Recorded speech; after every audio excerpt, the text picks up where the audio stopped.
how it is. Yeah, so now it's recording. Yeah. It says you're recording the call, and we'll both get a copy when it's finished. Okay. So, all right, I'll introduce you then on the show. Sean Lennon here, back on the Talkin Shop podcast. And we have a busy week coming up with UFC back on pay-per-view Saturday night. Also, we're going to talk about Bellator and the big fight that's coming up, including Pitbull versus Cavallo.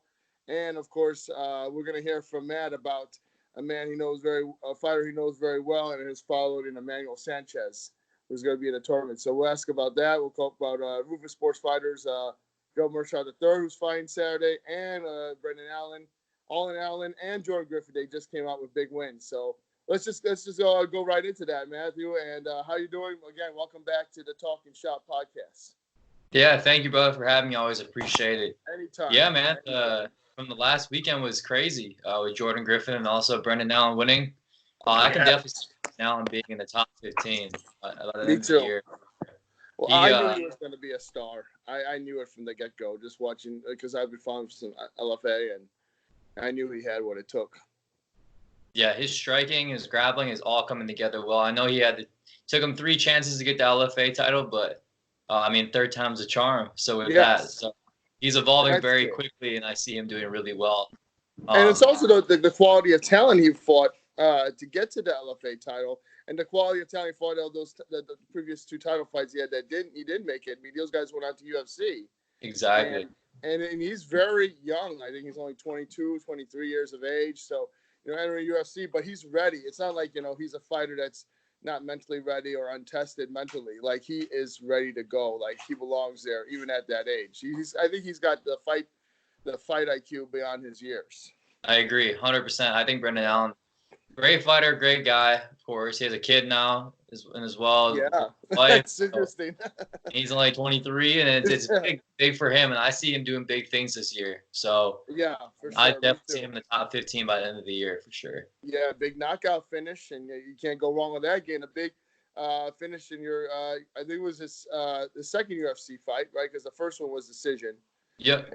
No, actually, I think he finished the first fight too by submission, I believe. Oh, okay. Yeah, that's right. I think he finished Eric Spicely.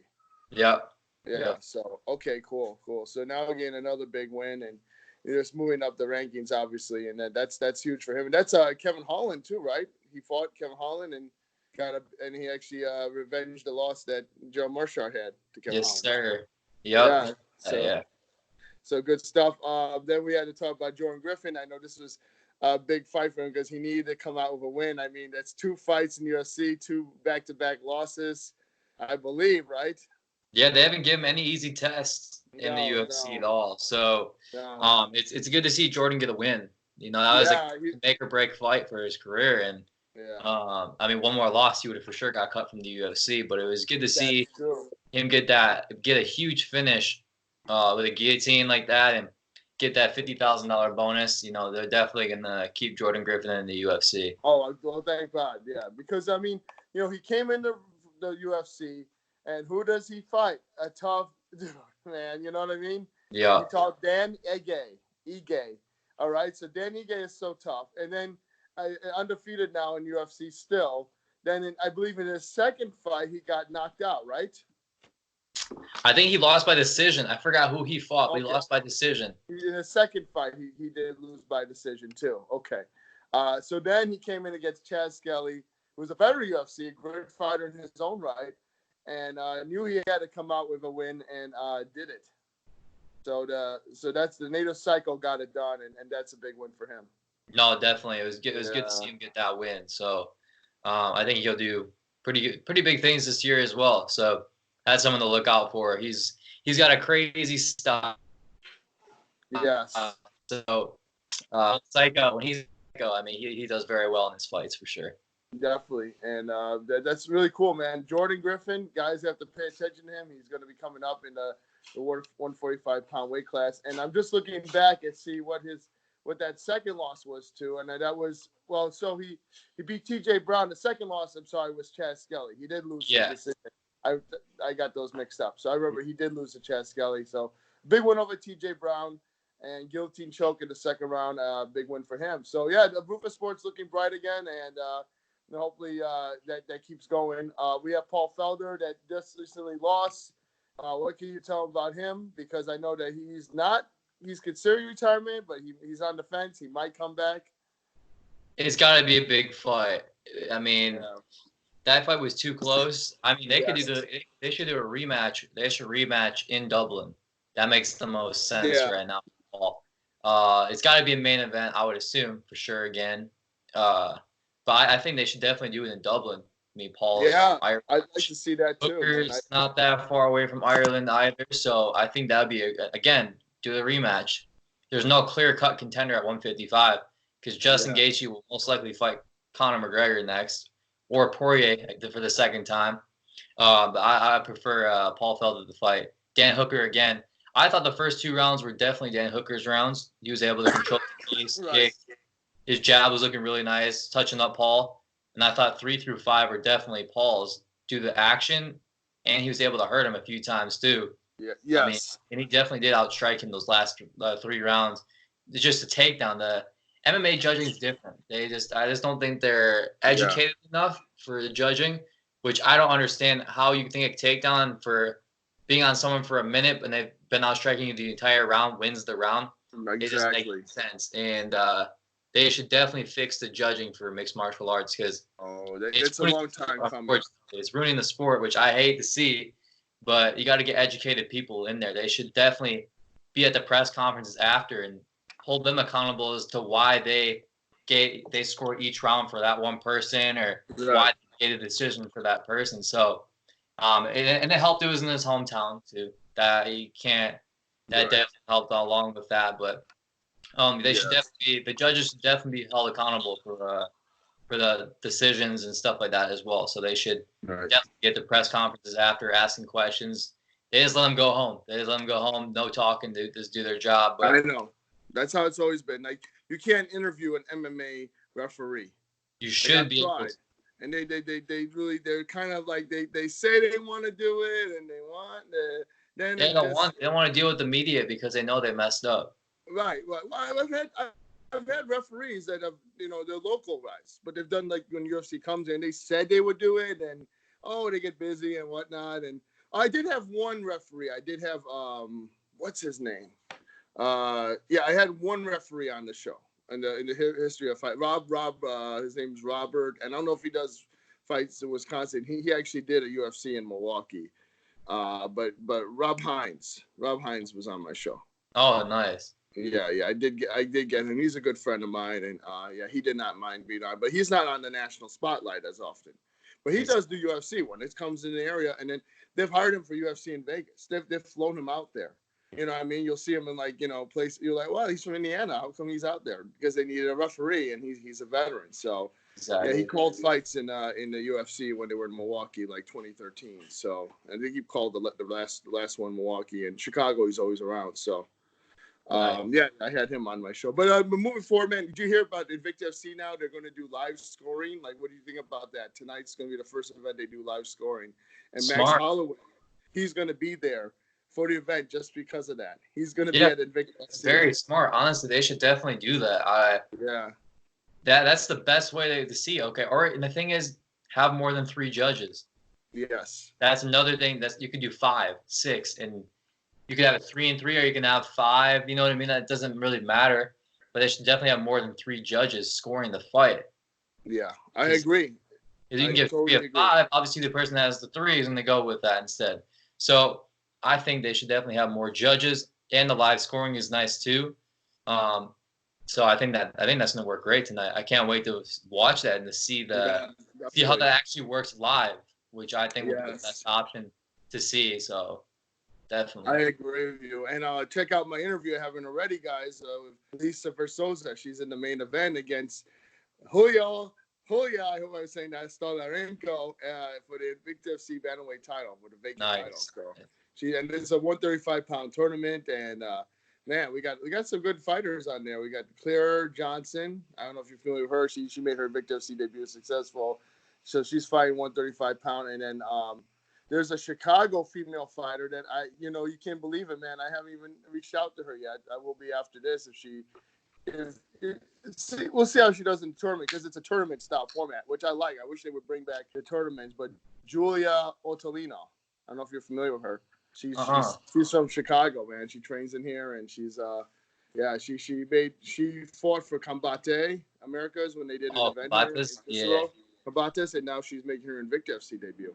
That's sweet. So I'm excited to see how and it's cool because just because they lost the tournament, they might have had one or two fights. They'll still be relevant to talk to. You know what I'm saying? Exactly. Because it's a tournament. I know most fighters don't want to do interviews.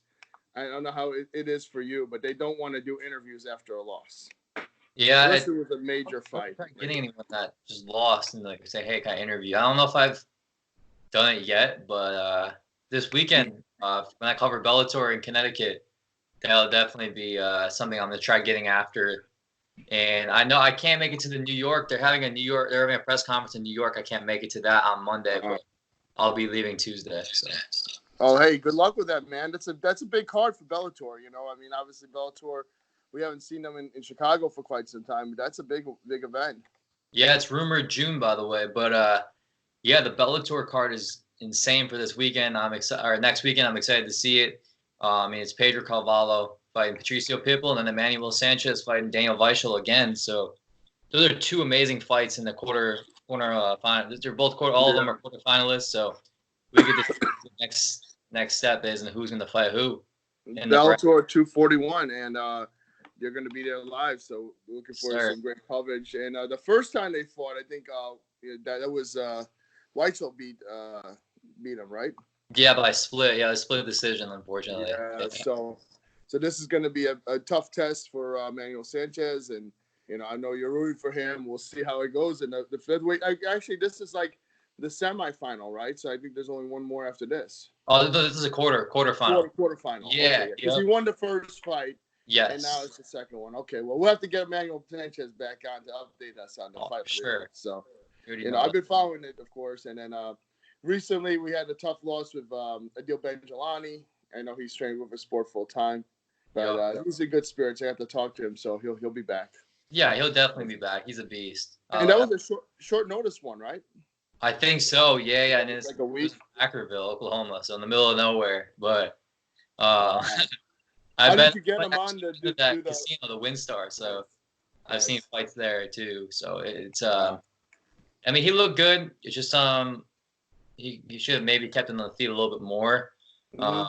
Just the guy, I don't know, man. It's judging again, but what can you do? You gotta be active. Yet you can't just look for judges. You can't look for decisions. You gotta look for finishes. So I agree. He'll come back stronger. He's a great fighter. I think he's got a lot of talent. So I think that he can do really well. Just a few minor little changes in the stuff he's doing with the fights, but other than that, I thought he looked pretty good. Me too. Let's get right into the UFC, man. This weekend, let's talk about the top 4 fights, and of course we got Neil Magny against Jillian Lee. Yeah, I like Neil Magny in that contest. I think Neil Magny's be able to keep his range, long, lengthy guy. If he can keep his range, I think he'll win the fight for sure. But if not, yeah, it's gonna be tough. I'm not too familiar with the other gentleman, so I don't want to comment too much on him. I don't know really who he is, but just knowing obviously Neil and his striking and his clinch work is nice. So I could definitely see him doing very well this weekend. Yeah, me too. I think it's gonna be an interesting fight, and if I had to pick one, I had to go to Neil Magny. Yeah, I agree too. I think Neil Magny is going to come out strong, and the Asada, nightmares past him. But Jillian Lee is tough, man, and the Chinese fighters are coming. Yeah, actually, I can't remember him. He knocked out Zach Otto. Yes, he knocked out Zach Otto. Okay, that's cool. I was like, wait, who? No, I remember it now. Yeah, he's the one that knocked out Zach Otto. So. Yeah, and then he beat Zaleski and Zawada. Okay. Nice, for sure. Yeah, so. And yes, so I think that's going to be a good one. Yeah. Sorry about that. Just had to message someone real quick. No, you're good, bro. But Magny's tough, man. I mean, look at what Magny was counting out against Carlos Condit, and look what he did. Yeah, and everybody had Carlos Condit beating him in that fight. Yeah, he did well against Calvin Gastelum too. Yes. So that was a long time ago, but he did well against him. Yeah, but Jalen Lee, man, it might be the Chinese. It might be the march of the Chinese, man, because Zhang Weili is doing amazing things every time we see her out. Yeah, no, I like her a lot. She's a beast. She's really good too. Moving forward, man, let's talk about the co-main event, and I think that's gonna be a great one with Weili Zhang, Joanna, and Jacek. If I had to go with anyone, it would be Weili Zhang, man. She is a monster, 20-1, and if you watch her fights, man, she loves to pressure. She loves to pressure. She loves to break her opponents down. I mean, she's being some tough chick. She's being Tisha Torres, Jessica Aguilar, great veterans, man, and also Jessica Andrade, that crazy knockout that happened in 42 seconds. So this is the toughest test for Joanna on Jacek to date. And if I had to go with anyone, I have to go with Weili Zhang. Yeah, I like Weili. She's a very good fighter. I think Muay Thai is very nice. She's got good takedown defense. Well, her guard is pretty good too. I was watching some of her fights. Her guard is nice. So, but I'm gonna go with Joanna. I just think she's the bigger fighter. I think she's able to keep her reach, be able to control the distance with her strike. I think she's gonna be able to keep it on the feet and win by decision. I don't think she can knock maybe later TKO, but I don't see that. I would say a 5-round decision would definitely go favor Joanna. Just due to the fact she's she is a little bit bigger for the weight class, but she's a little bit too small for 125. But I think she's gonna do. I think she'll do well against Weili Zhang, especially after fighting Valentina Shevchenko. I think she does very well against Weili Zhang, and I think we see a new strawweight champion this weekend. Okay. Yeah, I think so. I'm not going with that. I'm going with Weili Zhang. It's nice. I think she's going to get it done, and she's looking for the knockout, and she's got the power to do it, man. We saw her get Andrade, and I think she's well-rounded. I think anywhere the fight goes, she's going to be – I think she's just as tough as Valentina Shevchenko. I honestly do. I just say she's as great as Valentina. She hasn't proven herself, but I think toughness-wise, I think she's going to put it on JJ, man. Yeah. It's very hard for me to go with JJ at this point. And the way JJ has that aura of her, she thinks she's invincible. I think she's going to get stopped again. And I think she's going to get dropped. I'm looking for like a late finish, maybe 3rd, 4th round knockout TKO. And definitely possible for sure for fighters. I just think Joanna's experience in title fight history is going to help her out a lot. And we're going 5 rounds a lot. So yes. Next up, we got Adesanya Romero. Yeah, I picked against Adesanya against Rob Whittaker, so that was my mistake. I am not going with going against Adesanya. So I think it's going to be Adesanya being Romero. I think it's going to be a tough fight for him. I think Romero is one of those guys that really likes to bring it on in the opening rounds, but then we saw what his strategy was against Robert Whittaker in the second fight, and he closes the distance and in the later rounds. Remember, he conserved his energies. We'll see how he comes out. I just think the gas tank of Adesanya, I think his movement is very quick, his skill, agility. I think he's going to pose a lot of threats for Romero. If the fight goes to the ground, though, Romero has a clear advantage with the wrestling. Olympic caliber athlete, and we'll see what happens. I am going with Adesanya, all 5 rounds, unanimous decision. I think he's going to pick him apart.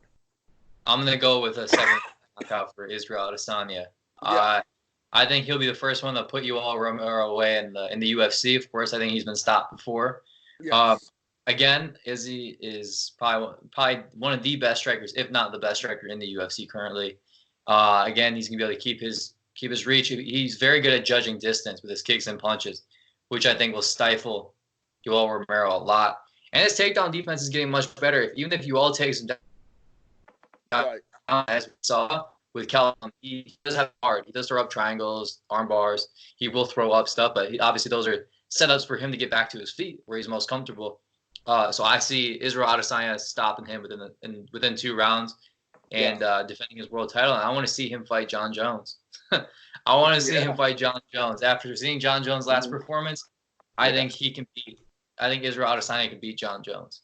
So really, I do. What about the kind of like the size differential? I mean, the thing is, though, I mean, he's gonna go up. He's gonna go up a weight class in 205, which I mean, he probably walks around 210, maybe 215, maybe. Yeah, big. I think he walks around 190. But I think he does. I think he does very well against John Jones. As you saw, Dominic Reyes isn't an amazing striker, but he had some knockout. That's it. But I thought he won that fight too. But I think with a guy like Israel, he's very elusive on the feet. I think he could definitely maybe even stop. I wouldn't say stop John right away, but I think he would definitely decision John if they would fight. Yeah. And then to go to your point, I believe that Adesanya can finish Romero. I'm just giving Romero a lot of respect, and he's just been a tough guy. I don't think Romero's ever been finished in the UFC. No, has not. Yeah, no. Right. So I'm giving him that respect. Yeah, he's been through a lot of wars in the UFC. So with Robert Whittaker and a bunch of guys like that. So I think that, and he's 43? 40, yeah. He has a lot of miles, and that's why I see Adesanya beating him as well. Yeah, that's what I think, man. I say second round knockout. Head kick or punch? You had to go punch. Yeah. Well, he eats head kicks because I remember Robert Whittaker clean head kicked him and he ate it. So I say punch. I would if I was gonna go knockout, I'd say punch. I'm just giving. I think Adesanya is gonna go in there kind of like what he did with Anderson Silva, play around with him the first 2 rounds, feel him out. Then when he's going to turn on in the second, third round, and then fourth and fifth, he's just going to completely dominate him. And I just don't see Romero quitting. You know what I mean? I just don't see him. Romero's not the kind of guy to turtle up, because, there's a lot of fighters. They're not completely knocked out, but when they get hurt, they turtle up. And, obviously, they gave up. You know what I mean? It wasn't a complete knock. There's a flash knockout. And there's like a protected TKO. I would say. You know what I mean? You know what I mean, right? Yeah, I know. Fighters won't like to talk about that. They never. That's kind of taboo. But, and I don't see Romero being that guy. Either you really have to ground and pound him to death, which I think is impossible, or you just got to catch him clean in the right spot. And I just think he's a tough guy to knock out. Yeah, I think he's the guy to do it. He has good hands, as we saw against Calvin Gastelum, was able to drop him 3-4 times. Yeah. With the shots he hit Calvin with, I think he can put away Yoel Romero. Yeah, definitely. Yeah, that's definitely a strong argument. Well, man, I think that's all I got for this week's Talkin Shop. I appreciate it, man, being on the podcast, and tell everybody how to check out Life of a Prize Fighter. What you got coming up? Yes, sir. I'll be doing a vlog this coming week. I'll be in Connecticut. I'll be covering Bellator 241. I'll be in the media, so I'll be doing a vlog the entire week. And I'll be in interviews with a bunch of fighters for my MMA news. And you can check out Life for a Prize Fighter YouTube. That's my YouTube channel currently right now.